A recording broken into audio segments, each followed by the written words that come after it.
Good morning guys. अक्सर इस time पे उठती हूँ और अभी 6 बजे नहीं हैं, 10 मिनट बाकी हैं।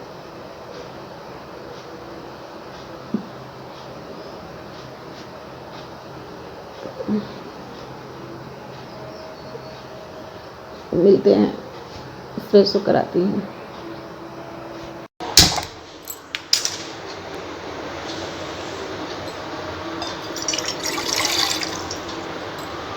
मैं बना रही हूँ अपनी चाय।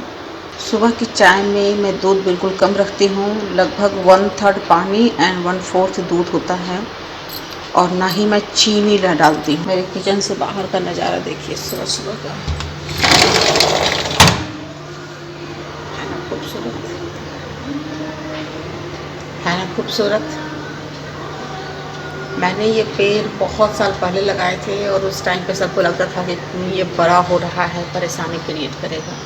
पर आज जब हमने घर बनाया ऊपर ऊपरी तल्ले पर, तो आज यही पेड़ बड़ा होकर के हमें छाँव भी दे रहा है और सुंदर भी लगता है।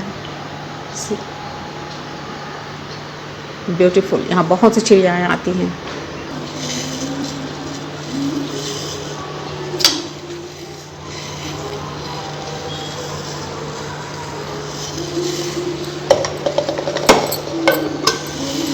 और देखिए, मैं चीनी नहीं डालती अपनी मॉर्निंग की चाय में, मैं डालती हूँ स्टीविया। मैं सालों से इसे ले रही हूँ, बस 2 बूंद। इसे मधु तुलसी भी कहते हैं और हेल्थ के लिए बहुत अच्छा है। मुझे कोई शुगर नहीं है, बट फिर भी मैं चीनी मॉर्निंग की चाय में अवॉइड करती हूँ, क्योंकि चीनी के क्या नुकसान हैं हम सभी जानते हैं और हमें कम करना चाहिए। क्योंकि पूरे दिन में कोई बहुत सा खाना ऐसा होता है जिसमें चीनी आता ही है हमारे शरीर में। तो मैं स्टीविया को प्रेफर करती हूँ चाय के लिए, मॉर्निंग टी के लिए स्पेशली।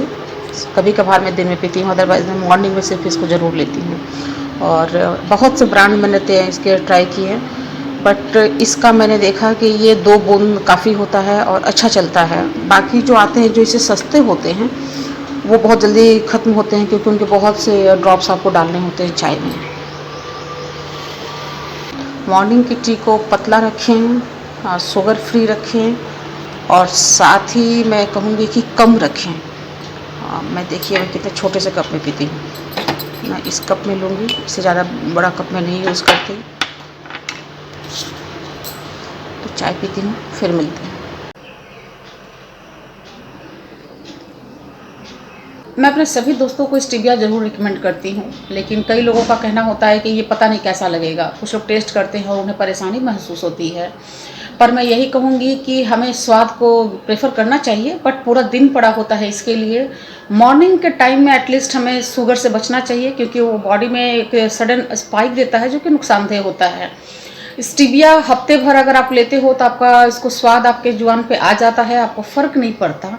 और 2 ड्रॉप आप डालो, चाय पी लो, आपको चाय के साइड इफ़ेक्ट्स नहीं मिलते, और आपका जो आदत है चाय का उसको छोड़ने की ज़रूरत नहीं होती। मैंने ये रास्ता इसीलिए निकाला क्योंकि मैं चाय के बिना नहीं रह सकती। मुझे चाय तो हर हाल में चाहिए, और सुबह आँख खुलने के बाद, ब्रश करने के बाद मैं पहला काम चाय पीने का ही करती हूँ।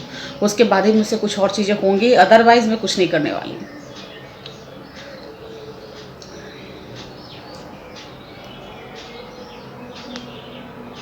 सी मुझे नहीं लगता कि चाय से ज़्यादा हमारे कोई करीब होता है। मेरे करीब तो कोई नहीं है। मज़ा लेती हूँ मैं चाय का। मिलते हैं फिर। और मुझे फटाफट बहुत से काम करने हैं। आज मुझे एक प्रोग्राम में जाना है जो कि 8:30 बजे है, और वहाँ मुझे टीचर्स को गाइडलाइन देना है कि बच्चों को कैसे ट्रीट करना है, क्या बदलाव आए हैं बच्चों के बिहेवियर में इस कोरोना काल में।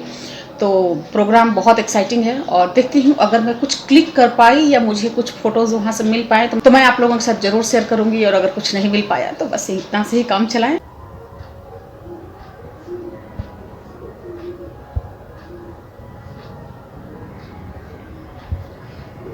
मैंने कॉन्फ्रेंस के लिए आउटलाइन तैयार कर लिया है कि मुझे किस बात पे फोकस करना है, और ये सलाह मैं सभी को देती हूँ कि अगर आपको कहीं बोलने का मौका मिलता है या आप अपनी बात रखने जा रहे होते हैं, तो चाहे आप कितने भी कॉन्फिडेंट हों, लेकिन आप एक आउटलाइन ज़रूर तैयार करें ताकि आप फोकस हो सकें।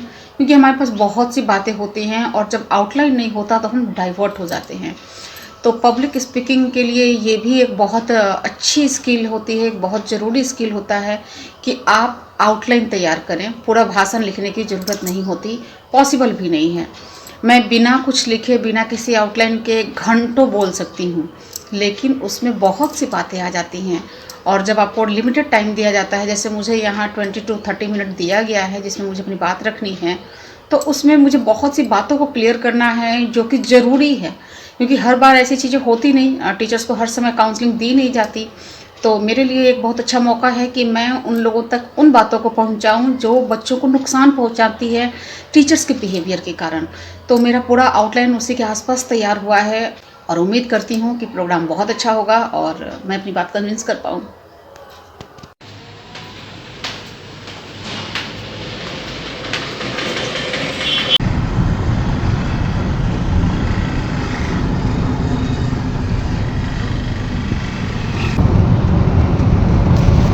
और टीचर्स के बीच में अप्रोच रखने का, इन बातों को रखने का जो सबसे बड़ा फ़ायदा होता है कि बच्चे टीचर्स को बहुत ज़्यादा रिस्पेक्ट करते हैं, उनकी बात सुनना चाहते हैं, जब तक टीचर्स की तरफ से और उनके बीच में कोई गैप ना आ जाए। अगर टीचर्स के साथ सब कुछ अच्छा है तो वो बच्चे उनको आंख बंद करके फॉलो करते हैं। तो टीचर्स अगर कुछ बातों को समझ लें कि कैसे बच्चों को अप्रोच करना चाहिए उनकी प्रॉब्लम्स को लेकर के, तो हम बहुत हद तक उनकी सारी समस्याओं का निराकरण कर सकते हैं।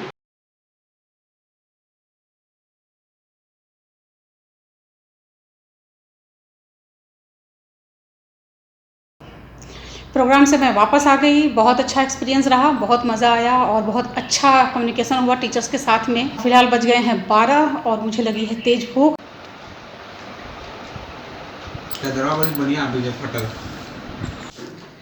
फाइनली पूरे दिन का काम ख़त्म हो गया और मैं अपने घर में हूँ। मैं चाय पी चुकी हूँ। अब रिफ्रेशमेंट के बाद मेरी बेटी मेरे लिए कुछ बना रही है, क्योंकि आज का शेड्यूल काफ़ी हेक्टिक था, तो आज का नाश्ता वही तैयार कर रही है। और अभी बज रहे हैं 7, मैं दिखाती हूँ। तो जैसा कि 7:15 हो चुके हैं, फ्रेश होते होते मैं 7 बजे घर में आ चुकी थी। और मेरी सोना क्या कर रही है? मेरी सोना अपने बॉक्स में पढ़ाई कर रही है। उसका ये फेवरेट प्लेस है, वो यहाँ से हटना नहीं चाहती। और पंखा चल रहा है उसका, छोटा सा फ़ैन भी उसने उस पर अरेंज कर लिया है। आप देख रहे हैं इसमें चाउमीन और पास्ता मिक्स है, क्योंकि दोनों ही मेरे घर में अभी कम था। तो बेटी ने मेरा एक उपाय निकाला कि चलो दोनों को मिला करके बनाते हैं, एक नया डिश तैयार हो जाएगा। थोड़ा थोड़ा है, देखते हैं कैसा बन करके आता है।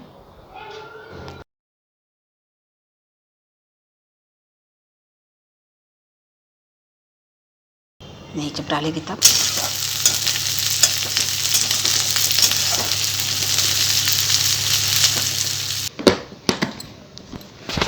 हस्बैंड भी अभी अभी बाहर से आए हैं एज अ CBSE एक्सटर्नल। वो बाहर जाते हैं मार्च में, बोर्ड एग्ज़ाम के बाद में, और 2-3 दिन के लिए बाहर होते हैं, आते हैं, फिर हम उनके कपड़े चेंज करते हैं, बैग उनका बदलता है और वो फिर से निकल जाते हैं। तो ये चलता है लगभग 15-20 दिन तक।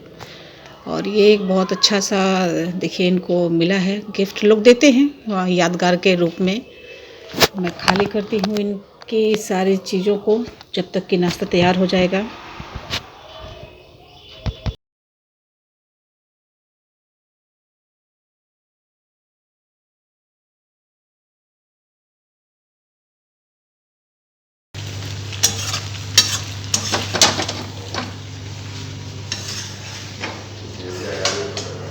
किचन पूरा फैल चुका है। नाश्ता तैयार हो गया है, बहुत टेस्टी लग रहा। चलिए पहले मैं इसे खाती हूँ।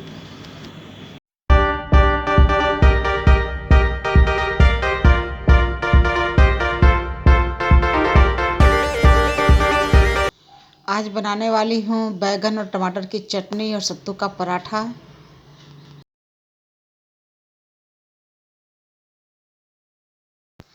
जैसा कि प्लानिंग थी सत्तू का पराठा बनाने की, लेकिन सत्तू मार्केट में मिला नहीं और मैंने बनाई है रोटी। और पेट भरा हुआ है तो एक ही रोटी खाऊंगी।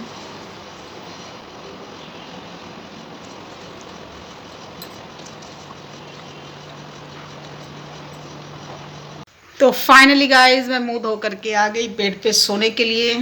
और मेरे पति देव हैं जो अपनी मुद्रा में फ़ोन चला रहे हैं। थोड़ा झाँक कर देखते हैं क्या कर रहे हैं।